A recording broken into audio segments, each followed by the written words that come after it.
Good afternoon. Greetings, good brothers. My name's Doug Sowden, Right Worshipful Brother Doug Sowden. I'm a member of Ashlar Lodge number 3 in Nanaimo, Grand Lodge, British Columbia and Yukon. And the topic for today is charity. Now, when I was talking to a very knowledgeable brother a few months ago, and I said, I'm preparing a talk on charity, he said to me, oh yeah, agape and caritas and blessed is to give as well as receive. Yeah, I know what you're going to talk about. So I had to decide maybe to talk about something a little different. And I'd like to tell you a story, and then we'll build from the story later. And the story is about a little island in the Mediterranean. It's called Malta. And Malta is midway between the Straits of Gibraltar and the shipping lanes through to the Suez Canal. Very strategic place. The time is the late spring of 1940. And Malta was a British protectorate. As a matter of fact, the British had a fleet air arm station there near the capital of Malta, Valletta. The station was known as Station Falcon. And the war was heating up, and the commander of the station, the air station, realized he had no planes out on the field to defend his field, to defend Valletta, and to defend Malta. However, he did know that in his warehouse were crated some Gloucester Sea Gladiator planes. So in April and May of 1940, he had his workmen uncrate 6 of them and assemble 3 to be in flyable condition. Now, the Gloucester Gladiator was an old style biplane. It was not very fast, but it was slow. However, it was nimble. So they did get planes ready. And on June 11th, my reading says, the bombing started and Valletta was targeted. There's some that say Valletta in the early stages of the war was the most heavily bombed city in Europe. So Commander Maynard had 2 Gloucester Sea Gladiators on ready at all times, and 1 or 2 hopefully in reserve. And that's the basic story. At the end of June, 5 Hawker Hurricane fighter bombers came into the air station to help take the pressure off. And by the end of the war, there was a number of Supermarine Spitfires stationed at Station Falcon, and we'll come back to that later. One of the editors of a local paper decided to christen or name 3 of these Gloucester Gladiators, and he named them Faith, Hope, and Charity. And there we are. We're back to the topic, charity.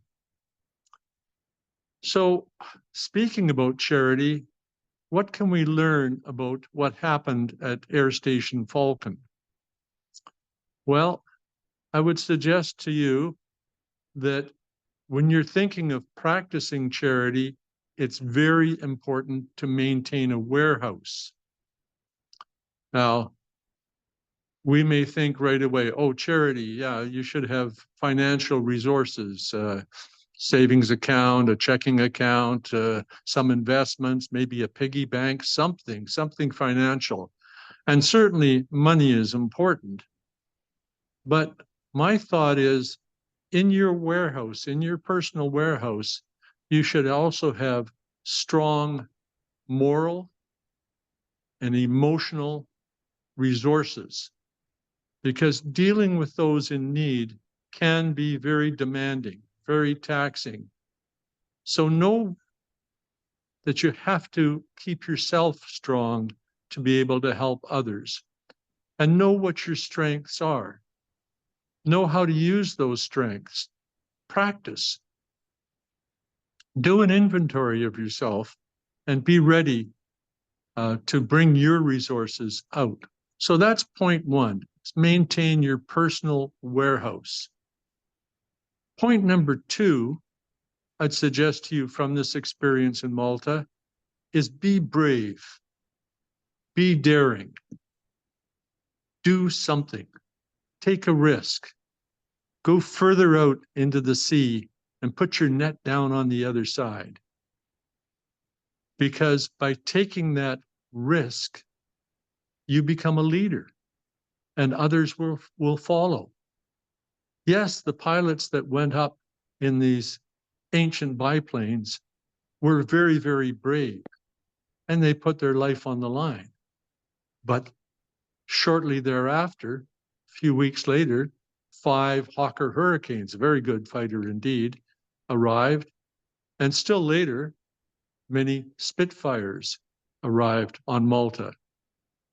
So point number two, be brave. Point number three, the Gloucester Gladiators did not go up with the intention of engaging with the Italian fighter airplane that were faster and more heavily armed than they were. They went up to get the bombers. They knew that the bombers were the enemy. So when you practice charity, I would suggest know what the, quote, enemy is. Know what challenge you're taking on. Listen, learn, evaluate, then match up the need that you see with your own personal resources. I'm going to throw a couple of equations at you. P2P equals P. D2D equals D. What does that mean? P2P equals P. I wanted to damn good counting, so the big thing was opening the doors a little bit. You know what I mean? Like, Yeah. I remember when I joined. Pennies to Pattison, Jimmy Pattison, is a poor use of your money. He doesn't need it. That's not true giving or charity. Likewise, giving dollars to those addicted to drugs is dumb. It's not going to solve any problem for them. So know what resources you have and then aim. Now, walking down the street throwing coins around is not charity. Walking down a back alley throwing $5 or $10 bills in the air is not charity. So we come to point number 4, and that is don't try and be all things to all people and try to support every charity going. Target, as the pilots did. Pick an enemy, target that enemy, and go after it. Aim your weapons of kindness. So those are the 4 lessons that I pulled out of the story of the defense of Malta. Just as a side note, many years ago, decades ago actually, I was talking with one of the pilots of the Spitfires that were stationed at Malta. And he said, yeah, logistics is very difficult.